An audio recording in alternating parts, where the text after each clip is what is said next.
সুবহানাল্লাযী আসরা বিআবদিহি লাইলাম মিনাল মাসজিদিল হারামি ইলাল মাসজিদিল আকসা।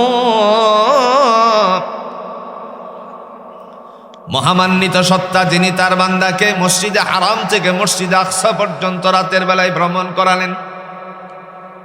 বুরাক উঠছে, বুরাকে ওঠার পর দৃষ্টি দিছে এক্কেরে সোজা বাইতুল আকদাস, বাইতুল মুকাদ্দাস, মসজিদে আকসায়। সুবহানাল্লাহ বলছেন। সেখানে যাওয়ার পর আল্লাহর নবীকে ডেকে বলা হলো, আল্লাহর পায়ে একটু সেজদা করুন, শুকরিয়া আদায় করুন। তার মানে সেজদার দ্বারা শুকরিয়া আদায় করা সেটা অত্যন্ত কঠিন কাজ, ঠিক কিনা বলেন? ধৈর্য ধরা সেজদা করে নামাজের মাধ্যমে ঘোষণা দিছে কি? আল্লাহ। মুস্তাঈনু বিস-সাবরি ওয়াস-সালাহ ইন্নাল্লাহা মা'আস-সাবিরিন।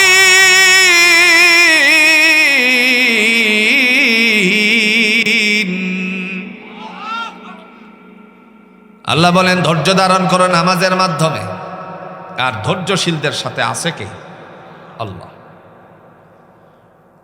যখন সেখান থেকে সেজদা করে বের হলেন, নবীকে ডেকে বললেন এবার চলুন।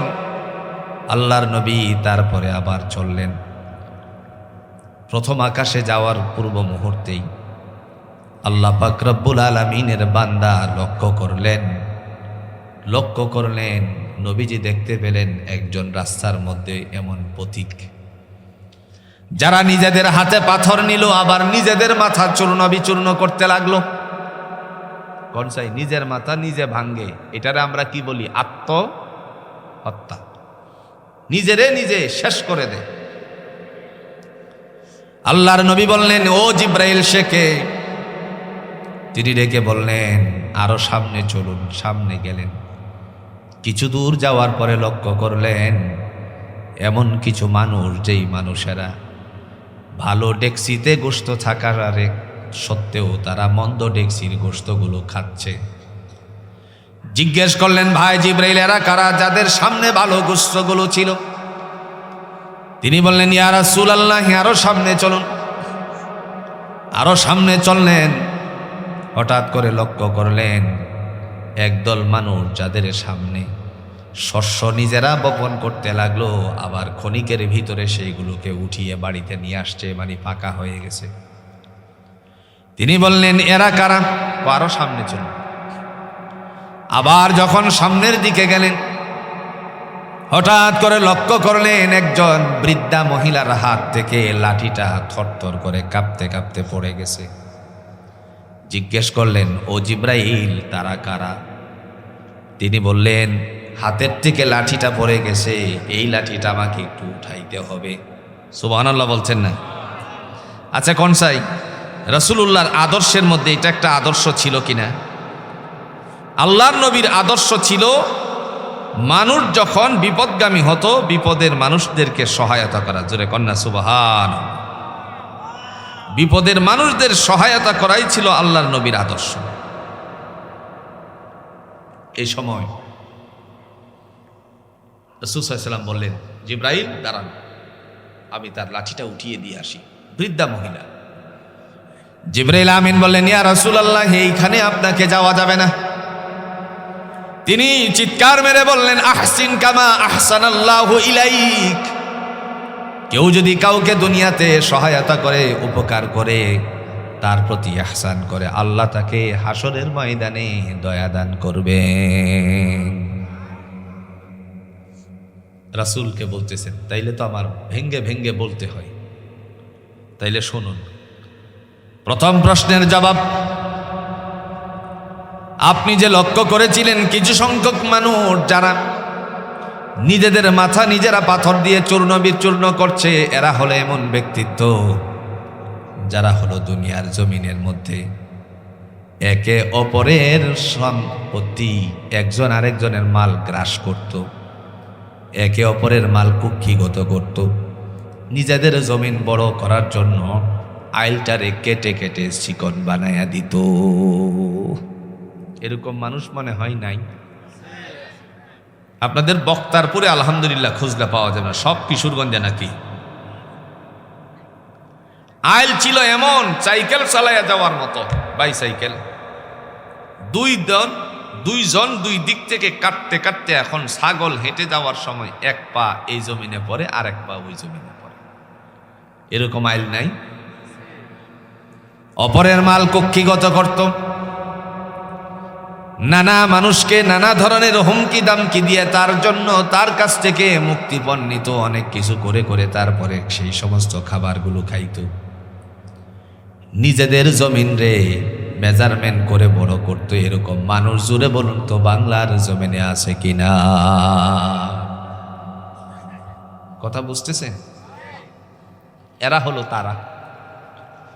তিনি বললেন, বুঝলাম দ্বিতীয় নাম্বার মানুষ ভালো ডেকসিতে গোশত থাকার পরেও মন্দটা কেন খাচ্ছে।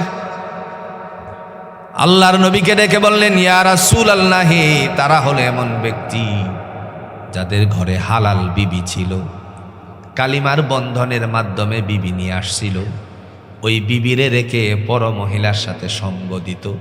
এরকম মানুষ জুড়ে কনসাই বাংলার জমিনে আছে কিনা? চক্ষু নষ্ট করছে, যত নষ্টের গুড়ি। জোরে কন কি? জোরে কন। যত নষ্টের গুড়ি সেটা হলো চোখ। আপনার সামনে যদি দেখেন চক্ষুওয়ালা মানুষ আর চোখ নাই মানুষ বাংলাদেশে আছে না? ট্রেনে ঢাকার থেকে কি কালীগঞ্জে রেল স্টেশনে নামছেন তো আলহামদুলিল্লাহ, এক শ্রেণীর মানুষ আছে গাড়ির মধ্যে ভিক্ষা করে না? তাদের কি চোখ আছে? এরকম মানুষ আছে না চক্ষুহারা? খুব সুন্দর করে তারা বানায়া বানায়া ভিক্ষা করে। আমি অনেক চেষ্টা করছি এভাবে বলে, একা একা দুইটা মানুষ চারটা চক্ষু নাই। আরেকজনে কয় আমার আল্লাহ নবীজির নাম। কয়নি? শুনছেন আপনারা? আমরা মন্দ কপাল মন্দ রে, মুমিন জবাই করে দান। আরেকজনে কয় আমার আল্লাহ নবীজির নাম। তার সামনে যদি বিশ্বের সেরা সুন্দরীকে এনে দিয়ে বলেন, এই যে তোর সামনে বিশ্বের সেরা সুন্দরী দিলাম, আল্লাহর বান্দা ডাক দিয়ে বলবে, আমার ঘরের যিনি আছে তিনি আর তার মধ্যে কোনো পার্থক্য নাই। তার কারণ হলো তার চোখ নাই। চোখ থাকলে পরে নির্ণয় করতে পারত, জাস্টিফাই করতে পারত। যত সমস্যা জুড়ে বলুন তো চক্ষুওয়ালাদের জন্য ঘোষণা দিয়েছেন কে? দলিল আছে? আল্লাহ বলছেন, এই তোমার চোখরে আগে হেফাজত করো। সূরাতুন নূরের 30 নম্বর আয়াত হলো দলিল। কুল লিল মুমিনিনা ইয়াগুদ্দু মিন আবসারিহিম ওয়া ইয়াহফাযু ফুরুজাহুম যালিকা আযকা লাহুম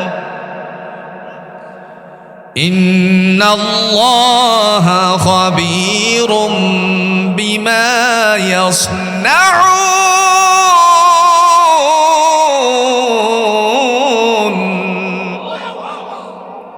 কার কথা?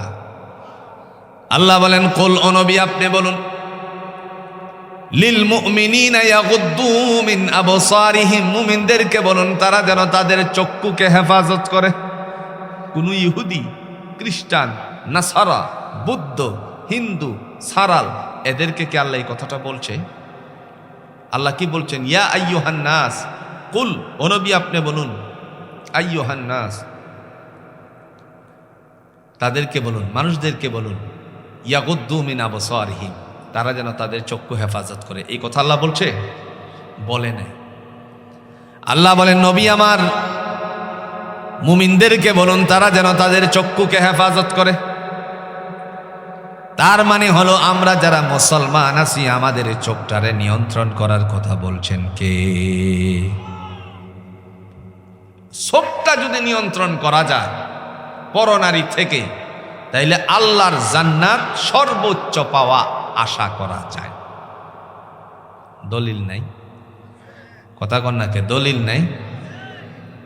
সূরাতুল মুমিনুন আল্লাহ দলিল পেশ করছেন, ওয়াল্লাযীনা হুম লিফুরুজিহিম হাফিযুন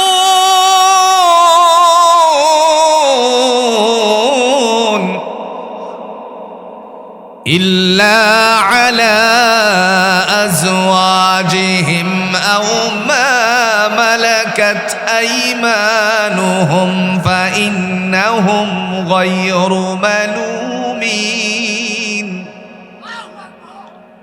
আল্লাহ ডেকে বলেন, ওয়াল্লাযীনা হুম লিফুরুজিহিম হাফিজুন, গুপ্তাঙ্গকে হেফাজত করে।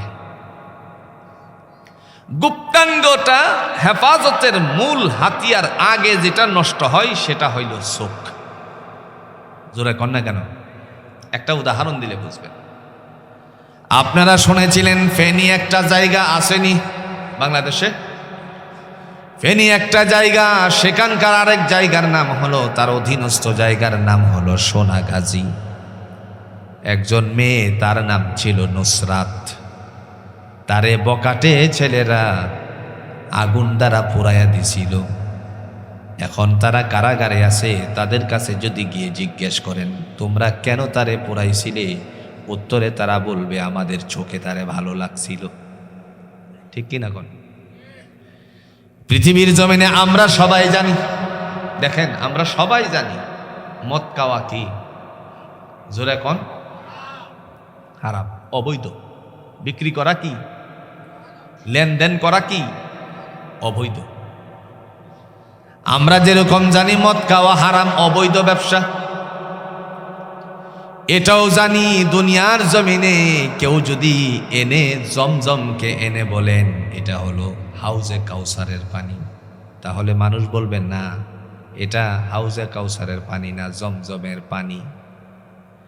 এটা আমরা চিনি, কিন্তু অবৈধ সম্পর্ক নারী পুরুষের এটা যে হারাম এটা আমরা মানি না।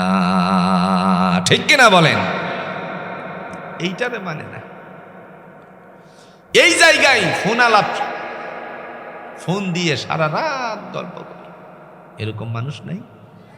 কথা কন না কেন? এখন যে যুগ আইছে, এখন পোলা পাইনের চেয়ে বুইরেরা বেশি করতেছে, বুঝেন নাই? 2 সন্তানের মা, স্বামী থাকে বিদেশ, পর পুরুষের সাথে রাতের রাত চ্যাটিং করে, এরকম মেয়েরা, মহিলারা নাই? 3 সন্তানের বাবা, হ্যাঁ কয় আমি কেন দূরে, পাইছি যখন সুযোগ মারি না গল্প কিছু, এরকম পুরুষ নাই? আল্লাহ বলেন কুল্লিল মুমিনিনা ইয়াগুদ্দু মিন আবসারিহিম, মুমিনদেরকে বলুন তারা যেন তাদের চক্ষুকে হেফাজত করে, ওয়া ইয়াহফাজু ফুরুজাহুম, এবং তারা যেন তাদের গুপ্তাঙ্গকে হেফাজত করে। বন্ধু, একটা ঘটনা মনে পড়ে গেল। এই আয়াতে কারিমার সাদৃশ একজন আল্লাহর বান্দি হজ করতে গেছিলেন। ওই জমানার একজন বড় মুহাদ্দিস ছিল, যার নাম ছিল আব্দুল্লাহ বিন মুবারক রহমাতুল্লাহি আলাইহি। তিনি যখন বিদায়ী তফ করে চলে আসবেন, হঠাৎ করে লক্ষ্য করলেন একটা চাদরের নিচে কে যেন হাত পা ছোট করে শুয়ে আছেন, মোড়া দিয়ে শুয়ে আছেন। কাছে গেলেন, চিন্তা করলেন যদি তারে ধাক্কা দেই সেই জায়গাটার মধ্যে তো একটা ঝামেলাও বাঁচতে পারে, কারণ চাদরের নিচে তো দেখা যায় না, নারীও তো হতে পারে। কি করা যায়? কাছে গিয়ে চিন্তা করলেন। হঠাৎ মাথায় ধরা পড়ে গেল আল্লাহর বান্দি এবার বলতেছেন, মানে বান্দা এবার ডাক দিয়ে বলছেন নবী মুহাম্মদ সাল্লাল্লাহু আলাইহি সাল্লামের তরিকাটা বাস্তবায়ন করা দরকার। সুবহান। রাসূলের তরিকা কি? 2 জন সাহাবী কিতাবুল ঈমান অধ্যায়ে, বুখারী শরীফের কিতাবুল ঈমান অধ্যায়ে এই হাদিসটা আসছে। 2 জন সাহাবী এসে বলছেন ইয়া রাসূলুল্লাহি আইয়ুল ইসলামি খায়রুন, ইসলামের মধ্যে উত্তম কাজ কি? রাসূল বললেন তুতঈমুত তাআম ওয়া তাকরাউস সালাম, তোমরা পরস্পর পরস্পরকে খাবার দিবা, আত্মীয় স্বজনকে ডাক দিয়ে তারপরে খাবার খাওয়াইবা। আবার পরস্পরদের সাথে সাক্ষাৎ হওয়ার পরে তোমরা সালাম বিনিময় করবা। মান আরাফতা ওয়া মান লাম তারিফ, পরিচিত হোক অথবা অপরিচিত, দেখা মাত্রই জোরে বলেন তো কি করতে হবে? সালাম দিতে হবে। রাসূলের সুন্নাহ বাস্তবায়ন করার জন্য কাছে গিয়ে বললেন, কারণ জীবিত না মৃত সালামের উত্তর আসলেই তো বোঝা যাবে। আবার এই জায়গাটার মধ্যে নারী কি পুরুষ উত্তর থেকেও তো বোঝা যাবে। মেইলি কণ্ঠ তো আলাদা, পুরুষের কণ্ঠ আলাদা। আবার মাঝে মধ্যে একটু মিস্টেক হয়, সেটা হইল স্বতন্ত্র। কাছে গিয়ে বললেন, আসসালামু আলাইকুম ওয়া রাহমাতুল্লাহ। সালাম দিছে। এখন সালামের উত্তর কি? কথা কোন, সালামের উত্তর কি? ওয়া আলাইকুম আসসালাম ওয়া রাহমাতুল্লাহি ওয়া বারাকাতুহু, বা ওয়া আলাইকুম আসসালাম। কিন্তু উত্তর দিলেন না এইভাবে। তিনি ছিলেন কোরআনের হাফেজা, কোরআনের অংশ বিশেষ থেকে উত্তর দিলেন, সালামুন কাওলাম মির রাব্বির রাহিম।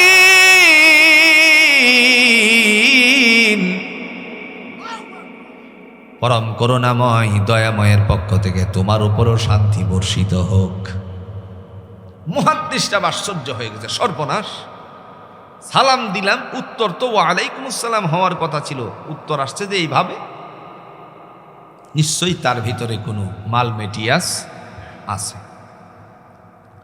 অনেক সময় দেখবেন শিক্ষিত মানুষ একসাথে হলে পরে তাদের জ্ঞান গরিমা নিয়ে আলোচনা শুরু হয়, ঠিক কিনা কোন? আর যদি আবার সুরে সুরে একসাথে হয়, কথা বুঝে নাই। কিরে গতকালকে কি করছস, কয় টাকা আনছস, কেমনে কি করলি? সুরে সুরের গল্প কি এই দেশ নিয়ে নাকি চুরির? জোরে কর না কেন? আরেকজন প্রফেসরের সাথে বসলে পরে শিক্ষানুরাগী, তারা শিক্ষা নিয়ে আলোচনা শুরু হয়েছে। ব্যবসায়ীকের সাথে বসলে পরে ব্যবসা নিয়েই তার কথা গল্পগুলো চলে, ঠিক কিনা কোন? ডাক দিয়ে বলতেছে, আল্লাহর বান্দা বললেন নিশ্চয়ই তার ভিতরে কিছু আছে। যাই হোক, ওগো আল্লাহর বান্দি, এখানে যে আপনি পড়ে আছেন সাথী সঙ্গীরা কোথায়? বলা দরকার আছে না? ভাই আপনি এখানে আসছেন, কার সাথে আসছেন, কই গেল তারা? তিনি কোরআন থেকে জবাব দিলেন, মাইয়ুদিলিল্লাহু ফামা লাহু মিন হাদ। পৃথিবীতে যদি কেউ পথহারা হয়ে যায়, আল্লাহ ছাড়া তারে পথ দেখানোর কেউ নাই। তার মানে হলো যাদের সাথে আসছিলাম হজ করতে, এদের থেকে আমি বঞ্চিত হয়ে গেছি। এই কারণে আমি আল্লাহর উপর ভরসা করে এখানে পড়ে আছি। সুবহানাল্লাহ। আচ্ছা, কয়দিন হইল? জিজ্ঞেস করা দরকার আছে কিনা বলেন তো? উত্তর দিলেন, 3 লায়ালিন সাবিয়া। 3 দিন 3 রাত গত হয়ে গেছে, এখানে পড়ে আছে। মুহাদ্দিস আল্লাহর বান্দা জিজ্ঞেস করলেন, আপনি কিছু খাইছেন নাকি? মহিলা ডাক দিয়া বললেন, ও আল্লাহর বান্দা, তুমি আমারে বিরক্ত করতেছ কেন? মুহূর্তের মধ্যে বললেন, আল্লাযী হুয়া ইউতঈমুনি ওয়া ইয়াসকি। মহাপরাক্রমশালী আল্লাহর পক্ষ থেকে আমার জন্য খাবারের বন্দোবস্ত করছেন। চিন্তা করছেন? খাবারের বন্দোবস্ত আল্লাহর পক্ষ থেকে হচ্ছে। এমত অবস্থায় আল্লাহ রাব্বুল আলামিনের বান্দা তিনি বললেন, আমার কাছে কিছু খাবার আছে, আপনি এই খাবারগুলো গ্রহণ করুন। ডাক দিয়া বললেন, আমি তোমার খাবার গ্রহণ করতে পারবো না। তার কারণ হলো সুম্মা আতিম্মুস সিয়ামা ইলাল লাইল। আল্লাহ বলেন, তোমার রোজারে সন্ধ্যা পর্যন্ত পূর্ণ করো। তার মানে আমি রোজা রাখছি, দিনের বেলায় তোমার খাওন খাওয়া যাবে না। সুবহানাল্লাহ বলেন। মুহাদ্দিস সাহেব বলেন, আরে আপনি তো রোজা রাখছেন, সেটা তো নফল রোজাই, নফল রোজা তো ভাঙ্গা যায় না, ভাঙ্গা যায় না। কোরআন শরীফের দৃষ্টিভঙ্গি আল্লাহ বলেন ওয়ামাম মারিদান আও আলা সাফারিন ফাইদ্দাতুম মিন আইয়ামিন উখর।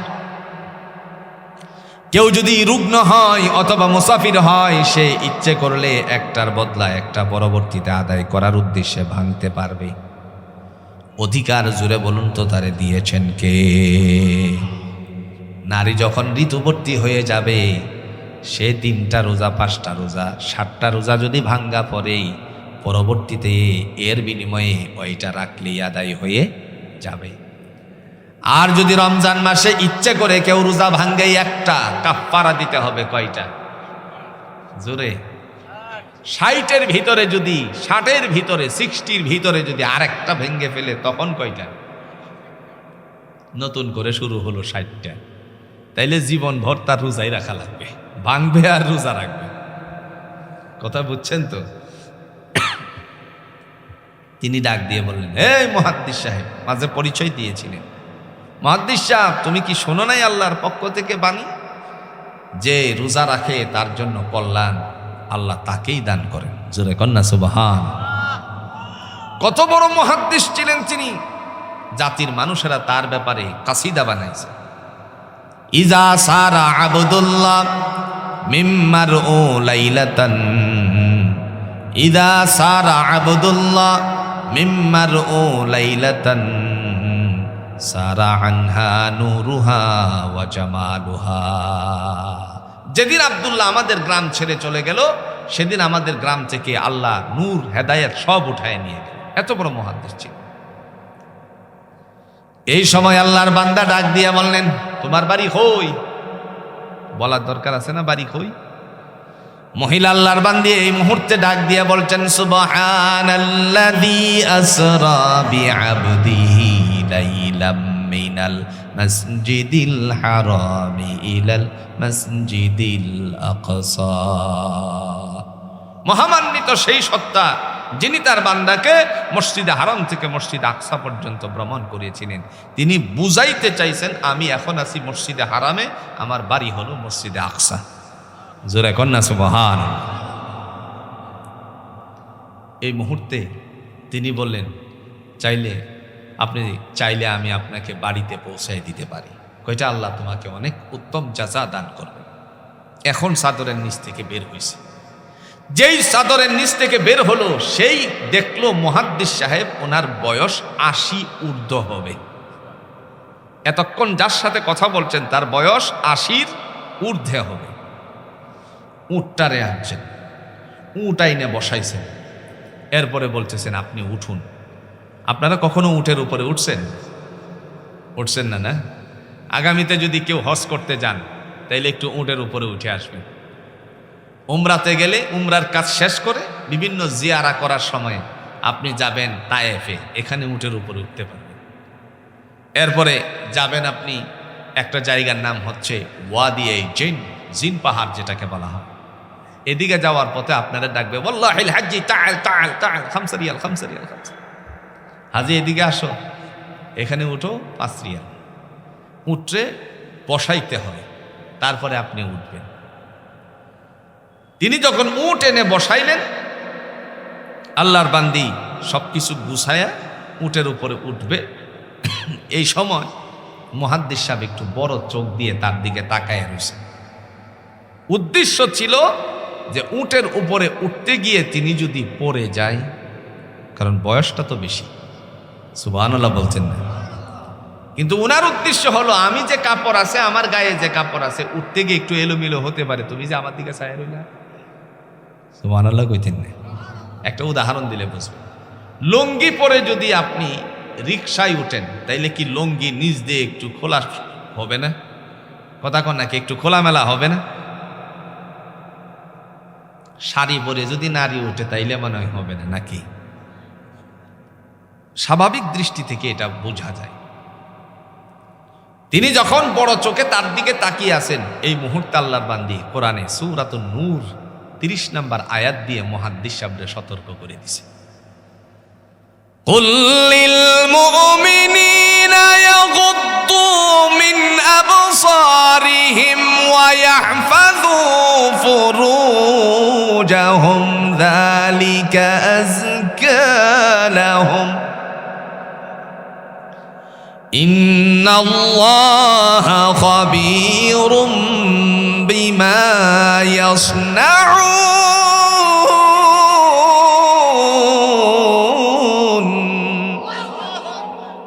কুল ও নবী আপনি বলুন লিল মুমিনিনা ইয়াগুদ্দু মিন আবসারিহিম, মুমিনদেরকে বলুন তারা যেন তাদের চক্ষুকে হেফাজত করে, ওয়া ইয়াহফাজু ফুরুজাহুম, এবং তারা যেন তাদের গুপ্তাঙ্গকে হেফাজত করে।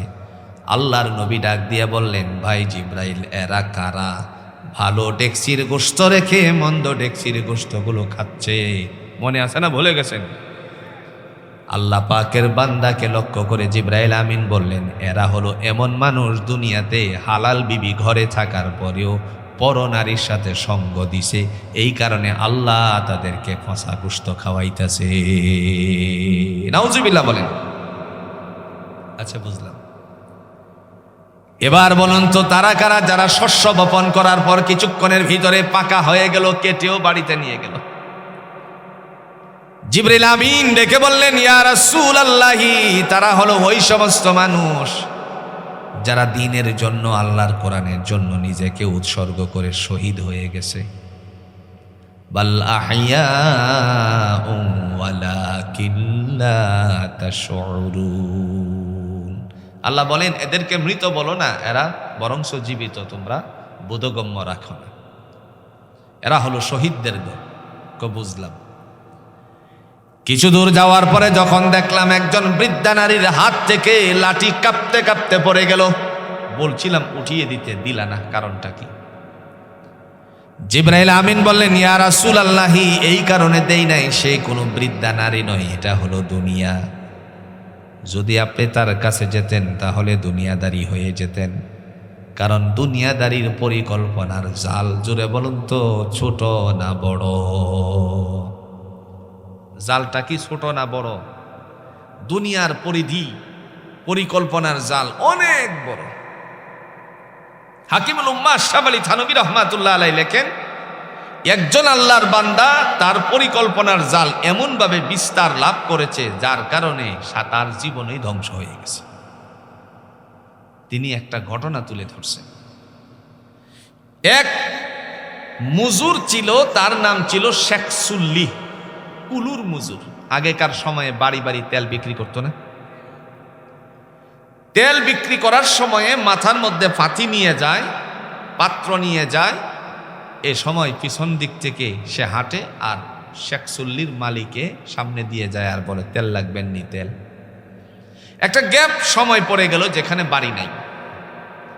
শেখ সুল্লি চিন্তা করতেছে, এইবার যদি 2 পয়সা বেতন পাই তাহলে আমি 2 পয়সা দিয়ে 2টা মুরগির ডিম কিনবো, অন্যের মুরগির নিচে তাপ দিয়ে বড় হলে পরে বংশ বিস্তার হলে বিক্রি করে ছাগলের বাচ্চা কিনবো, এইগুলো বড় হবে, বংশ বিস্তার হবে, এগুলো বিক্রি করব। পরে এইটার থেকে একটা উটনির বাচ্চা কিনবো, তার থেকে বংশ বিস্তার হলে বিক্রি করব। কাম একটা বাকি রয়েছে, বিয়ে শাদী, বিয়ে করব। বাচ্চা যদি একটা আল্লাহ দেয়, একটু বড় হওয়ার পরে আবার মালিকের কাজে নিয়ে আসব। যদি কাজে আসতে দেরি করে না করে তাহলে একটা থাপ্পড় মারমু। মাথা কি আসে না লড়ছে? আসিল কি? তেল। এই তেলের পাতিল মাথার থেকে পড়ে গিয়ে তেল যখন মালিকের পড়ে গেল জমিনে, ধমক মেরে বলছে, হেই শেখ সুল্লি, তুই তো আমার অনেক পয়সা নষ্ট করে দিলি। শেখ সুল্লি বলে, মালিক, কয় পয়সা নষ্ট করেছি আপনার? কয় পয়সা আপনার নষ্ট করেছি? আপনি আমার জীবনটারই ধ্বংস করে দিয়েছেন। মালিক, এটা কি কইলি তুই? বললি কি? আমি 2 পয়সার মজুর হতে পারি, পরিকল্পনা আমার 2 পয়সার মধ্যে ছিল না। মুরগি কিনছিলাম, মানে মুরগির ডিম কিনছিলাম, বাচ্চা হয়েছিল, ফাল হওয়ার পর বিশাল একটা খামারের মতন হওয়ার পর বিক্রি করে দিছিলাম। মনে মনে না আসলে, জোরে জোরে মনে মনে না আসলে, মনে মনে।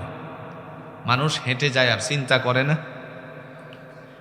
মুহূর্তের মধ্যে ছাগলের বাচ্চা কিনলাম, এর থেকে বংশ বিস্তার হয়েছিল, আমি তাও বিক্রি করছিলাম।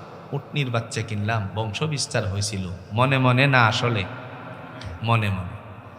বিক্রি করে আমার কাজ বাকি ছিল, বিয়ে করছিলাম, সন্তানও আসছিল, কিন্তু আপনার কাজে আসতে সে যদি দ্বিধা করত তখন আমি একটা থাপ্পড় মারবো। এই কথা বলে যখন থাপ্পড় উঠাইছি, এই মুহূর্তে আপনার মাথার থেকে যে তেলের পাতিল ছিল আপনার এটা পড়ে গেছে, আমার জীবনটাই তো শেষ হয়ে গেছে। মানুষের পরিকল্পনার জাল কম না বেশি?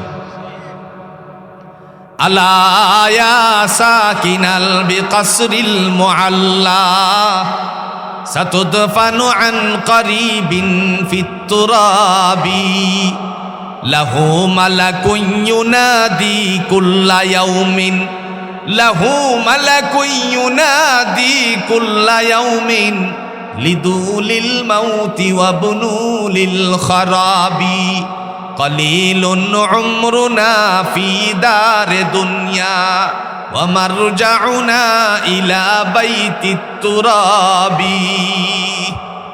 কবি বলছেন, হে অট্টালিকাবাসী, অচিরেই তোমাকে মাটির নিচে আসতে হবে। ঠিকানাটা কি? জোরে কোন ঠিকানাটা কি? মাটির নিচে, কবর।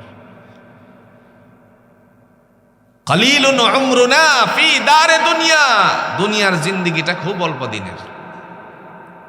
বাবা দুনিয়াতে আছে, সন্তান নাই, কথা কন না কেন? দাদা আছে, নাতি নাই।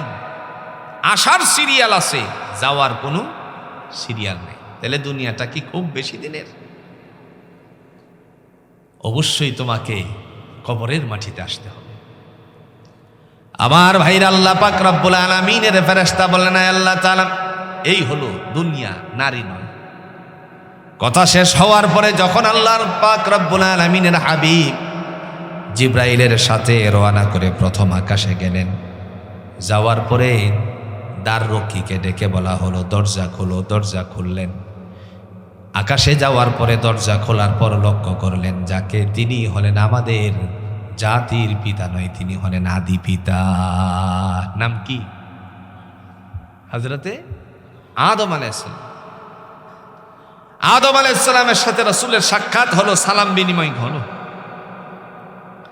সালাম বিনিময় হওয়ার পরে আল্লাহর বান্দা একবার ডান দিকে তাকান আর একবার বাম দিকে তাকালেন।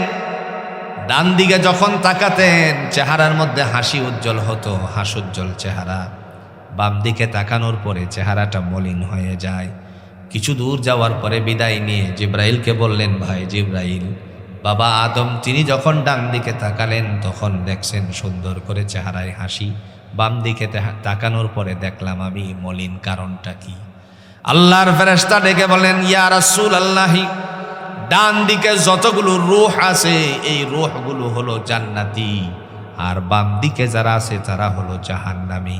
যারা নবীর কথা মানছেন তারা জান্নাতি হয়ে গেছে, যারা নবীর কথা মানে নাই তারা জাহান্নামী হয়ে গেছে। ঠিক কিনা বলেন? দলিল আছে নি কোরআনে? সূরাটার নাম হলো সূরাতুন নিসা। ৮০ নম্বর আয়াতের মধ্যে আল্লাহ পাক বলতেছেন,